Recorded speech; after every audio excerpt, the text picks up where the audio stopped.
Hello दोस्तों, कैसे हैं आप सब। स्वागत है आपका सीपीसीटी एंड एमपी एग्जाम में। मैं प्रमोद आपका स्वागत करता हूं सीपीसीटी एंड एमपी एग्जाम में। तो आइए दोस्तों, कल की क्लास में हमने लगभग 75 क्वेश्चंस के समथिंग क्या कर लिए थे, कंप्लीट कर लिए थे। तो आगे की जो आज के क्वेश्चंस हैं मैं आपको वो करवाने वाला हूं, ठीक है ना दोस्तों। तो कल जो हमारे क्वेश्चन हो गए थे, ठीक है ना, तो उससे आगे के आज के हम क्वेश्चन करेंगे। और इसी के साथ साथ मैं आपको फिर से कहना चाहता हूं कि जो स्टूडेंट हमारे चैनल पर नए आए हुए हैं वो हमारे चैनल को प्लीज़ सब्सक्राइब जरूर करें और क्लास को लाइक करना ना भूलें। और हमारे द्वारा पढ़ाए गए क्वेश्चंस आपको कैसे लगते हैं कमेंट करके जरूर बताएं, ठीक है ना दोस्तों। तो आइए स्टार्ट करते हैं आज के क्वेश्चन से। तो आज के हम क्वेश्चंस को पढ़ते हैं। जहां बिना कारण के कार्य का होना पाया जाता है वहां कौन सा अलंकार होता है। मतलब जहां पर क्या हो, बिना कारण के होना पाया जाए वहां पर कौन सा अलंकार होता है। ऑप्शन हम पढ़ते हैं। विरोधाभास अलंकार, विशेष युक्ति अलंकार, विभावना अलंकार, भ्रांतिमान अलंकार। ठीक है ना दोस्तों, मैंने आपको बोला भी था कि हम एक दिन अलंकार की पूरी टॉपिक वाइज क्लास लेकर आएंगे जिसमें आपको अलंकार ही अलंकार के बारे में मैं सारी जानकारी दे दूंगा। अभी हम ऑब्जेक्टिव क्वेश्चन अभी करते चल रहे हैं, ठीक है ना दोस्तों। तो इसका जो हमारा राइट आंसर हो जाएगा वो हो जाएगा विभावना अलंकार। विभावना अलंकार की परिभाषा भी यही है कि जहां बिना कारण के कार्य का होना पाया जाता है वहां जो अलंकार होता है वो होता है हमारा विभावना अलंकार, ठीक है ना। तो उदाहरण मैं आपको बताता हूं, उसका ध्यान से नोट करिएगा। विनु पग चले सुने विनु काना, कर बिनु कर्म करे विधि नाना। मैं फिर से बोलता हूं। बिनु पग चले सुने बिनु काना, कर बिनु कर्म करे विधि नाना। ठीक है ना, ये हो गया हमारा एक उदाहरण। मैं आपको दूसरा भी बोलकर बताता हूं। आनन रहित सकल रस भोगी, विनु वाणी वक्ता वड़ जोगी। मैं फिर से बोलता हूं।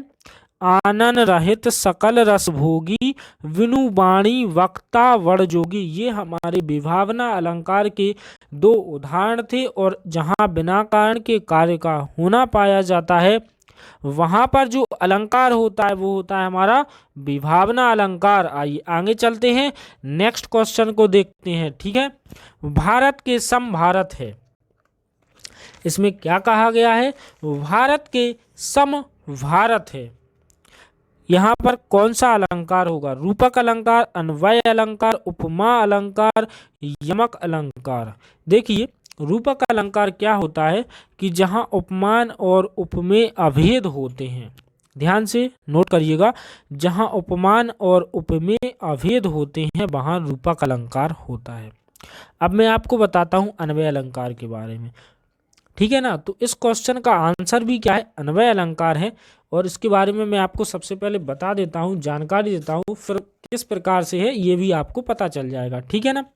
जहाँ पर क्या होता है, उपमेय की तुलना करने के लिए कोई उपमान ना हो। मैं अभी उपमेय और उपमान को भी क्लियर करवाऊंगा, बाकी आप अभी परिभाषा नोट करिए। जहाँ पर उपमेय की तुलना करने के लिए कोई भी उपमान ना हो और उपमेय को ही उपमान बना दिया जाए वहाँ अन्वय अलंकार होता है। जैसे उदाहरण में आपको एक और बताता हूँ। एक ये है भारत के समभारत, एक ये हो गया। एक मैं उदाहरण खुद आपको बता रहा हूँ कि मुख मुख ही के समान सुंदर है। मतलब मुख ही के समान सुंदर है, ऐसे यहाँ पर भी बोला गया है भारत के सम भारत। तो यहाँ पर उपमेय की तुलना करने के लिए अन्य कोई उपमान नहीं है, इसलिए उपमेय को ही क्या बना दिया गया है, उपमान बना दिया गया है। तो यहाँ पर जो अलंकार है वो है हमारा कौन सा, अन्वय अलंकार, ठीक है ना दोस्तों। अब आगे बढ़ते हैं। आगे थर्ड जो हमारा ऑप्शन दिया गया है वो दिया गया है उपमा अलंकार। तो उपमा अलंकार के बारे में भी आपको बताता हूँ कि जहाँ पर दो अलग अलग वस्तुओं या फिर व्यक्तियों के रूप के बारे में, गुण के बारे में, उनके धर्म के बारे में है, और या फिर प्रकृति के बारे में या प्रभाव की दृष्टि में अंतर रहते हुए भी समानता दिखाई दे, तो वहाँ पर उपमा अलंकार होता है। जहाँ पर सीधी सी बात ये है कि जब दो अलग अलग वस्तुएं हों, उनके रूप, गुण, प्रकृति या प्रभाव की दृष्टि, कोई भी उनके अंदर प्रभाव हो, तो उस आधार पर यदि अंतर दिखाई देता है अंतर मतलब दिखाई देता है, या फिर ऐसा बोल सकते हैं कि अंतर रहता है लेकिन फिर भी उसमें समानता होती है। ठीक है, अंतर के बावजूद भी समानता हो, वहाँ उपमा अलंकार होता है। उपमा अलंकार कितने प्रकार होते हैं? एक पूर्ण उपमा, एक होता है लुप्त उपमा। ठीक है ना। उदाहरण मैं आपको बताता हूँ, नोट करिएगा। सागर सा गंभीर हृदय हो, गिरी सा ऊंचा हो जिसका मन। सागर सा गंभीर हृदय हो, गिरी सा ऊंचा हो जिसका मन। मैंने बोला था आपको कि मैं उपमेय और उपमान के बारे में बताऊंगा। उपमेय क्या होता है, नोट करिएगा। जिसकी तुलना की जाए वो उपमेय कहलाता है। उपमान होता है जिससे तुलना की जाए। उपमेय ये होता है कि जिसकी तुलना की जा रही हो। उपमान वो होता है कि जिससे तुलना की जाए। ठीक है ना। आगे चलते हैं अगले नंबर के नेक्स्ट क्वेश्चन पे। आशा है कि आप लोगों को समझ में आ गया हो उसके बारे में जो भी अभी मैंने बताया। और मैं फिर से आपको बोलना चाहता हूं कि डिस्क्रिप्शन बॉक्स में जो हमने नंबर दिया उस नंबर पर कांटेक्ट करके अपना नाम और जिले का नाम हमें जरूर सेंड करें, ताकि हम आप लोगों के लिए जो व्हाट्सएप ग्रुप क्रिएट किया हुआ है उस पर पीडीएफ्स वगैरह प्रोवाइड कर सकें। तो आइए आगे बढ़ते हैं अगले नंबर के नेक्स्ट क्वेश्चन की ओर कि वीर या आल्हा किस जाति का छंद है? वर्णिक छंद, मात्रिक, मुक्त या फिर इनमें से कोई नहीं।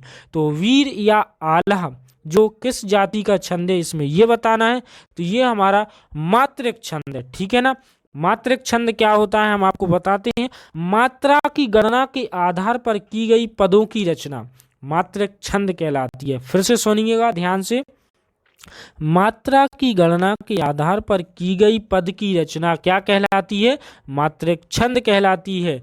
ये 3 प्रकार के होते हैं, सममात्रिक छंद, विषम मात्रिक छंद और अर्ध सममात्रिक छंद। ठीक है ना दोस्तों, आप लोग समझ गए होंगे मात्रिक छंद के बारे में। आगे बढ़ते हैं अगले नंबर के नेक्स्ट क्वेश्चन की ओर। अगला जो हमारा क्वेश्चन है वो ये है कि छंद का सर्वप्रथम उल्लेख कहाँ मिलता है? जो छंद है उसका सर्वप्रथम उल्लेख कहाँ मिलता है? ऋग्वेद में, यजुर्वेद में, सामवेद में या फिर उपनिषद में? तो जो छंद है उसका जो सर्वप्रथम उल्लेख देखने को मिलता है यह मिलता है हमें ऋग्वेद के अंतर्गत। आगे बढ़ते हैं। हिंदी किस भाषा परिवार की भाषा है? भारोपीय, द्रविड़ या फिर ऑस्ट्रिक या फिर चीनी या फिर तिब्बती? तो जो हिंदी जो भाषा परिवार की भाषा है ये भारोपीय परिवार की भाषा है। किसकी है? ये है हमारी भारोपीय परिवार की भाषा। जो हिंदी है वो हमारी भारोपीय परिवार की भाषा है। आइए आगे चलते हैं। भारत में सर्वाधिक खड़ी बोली भाषा कौन सी है? हिंदी, संस्कृत, तमिल या फिर उर्दू? भारत में सर्वाधिक खड़ी बोली वाली भाषा कौन सी है? तो भारत में जो सर्वाधिक खड़ी बोली वाली भाषा है वो है हमारी कौन सी? हिंदी। तो इसका यहाँ पर आंसर टिक करेंगे, हिंदी। ठीक है ना। और हिंदी भाषा परिवार की कौन सी? भारोपीय भाषा परिवार की क्या है? भाषा है। आगे चलेंगे अगले नंबर के नेक्स्ट क्वेश्चन की ओर। अगला जो हमारा क्वेश्चन है वो ये है कि निम्नलिखित में से कौन सी भाषा हिंदी के अंतर्गत नहीं आती? कन्नौजी, बांगरू, अवधी या फिर तेलुगु? तो कन्नौजी, बांगरू और अवधी ये जो तीनों भाषाएं हैं ये हमारी हिंदी भाषा के अंतर्गत आती हैं। बाकी जो तेलुगु है ये हमारी हिंदी भाषा के अंतर्गत नहीं आती है। आगे चलेंगे। शांत रस का स्थायी भाव क्या होता है? वैराग्य, क्षमा, दया या फिर निर्वेद? तो जो हमारा शांत रस का स्थायी भाव होता है वो होता है निर्वेद। ठीक है ना। आइए आगे चलते हैं। शोक किस रस का स्थायी भाव है? शोक किस रस का स्थायी भाव? शांत रस का अभी हमने आपको बताया स्थायी भाव क्या होता है? निर्वेद। करुण रस, हास्य रस और वीर रस। तो जो हमारा शोक रस का स्थायी भाव है कौन सा? करुण रस का स्थायी भाव क्या है? शोक। ठीक है ना। हास्य रस का स्थायी भाव है हास और वीर रस का स्थायी भाव होता है रौद्र। आगे चलेंगे। किस रस को रस राजा कहा जाता है? श्रृंगार रस, वीर रस, हास्य रस या इनमें से सभी? तो जो रसों का राजा होता है वो होता है श्रृंगार रस। आगे बढ़ेंगे, श्रृंगार रस का स्थायी भाव क्या है? उत्साह, शोक, हास या फिर रति। तो श्रृंगार रस का जो स्थायी भाव है वो होता है रति। हास्य रस का जो स्थायी भाव है वो हास है। करुण रस का स्थायी भाव क्या है? शोक है। आइए आगे बढ़ेंगे, विस्मय स्थायी भाव किस रस में होता है? जो विस्मय स्थायी भाव है वो किस रस में होता है? हास्य रस में, शांत रस में, अद्भुत रस में या फिर बीभत्स रस में। तो विस्मय जो स्थायी भाव होता है वो अद्भुत रस का जो स्थायी भाव होता है वो क्या होता है? विस्मय होता है। अद्भुत रस का स्थायी भाव क्या है? विस्मय है। हास्य रस का स्थायी भाव हास है। शांत रस का स्थायी भाव निर्वेद है। आगे बढ़ते हैं, रौद्र रस का स्थायी भाव क्या है? क्रोध, विस्मय, शोक या फिर भय। रौद्र रस का जो स्थायी भाव होता है वो क्रोध होता है। ठीक है ना। आगे बढ़ेंगे अगले नंबर के नेक्स्ट क्वेश्चन की ओर। वीर रस का स्थायी भाव क्या है? रति, उत्साह, हास या फिर क्रोध। तो रति हमने अभी किसका बताया था? श्रृंगार रस का। ठीक है। हास्य बताया था हास रस का। ठीक है ना। तो यहाँ पर वीर रस का जो स्थायी भाव होता है वो होता है हमारा क्या? उत्साह, ना कि सॉरी दोस्तों, वो बोलने में थोड़ा गलती हो गया। रौद्र रस तो वो ये होता है, जो हमारा रौद्र रस होता है वो मतलब क्रोध रस का स्थायी भाव होता है। यहाँ पर जो वीर रस का स्थायी भाव है वो कौन सा है? उत्साह है। आगे बढ़ते हैं अगले नंबर के नेक्स्ट क्वेश्चन की ओर।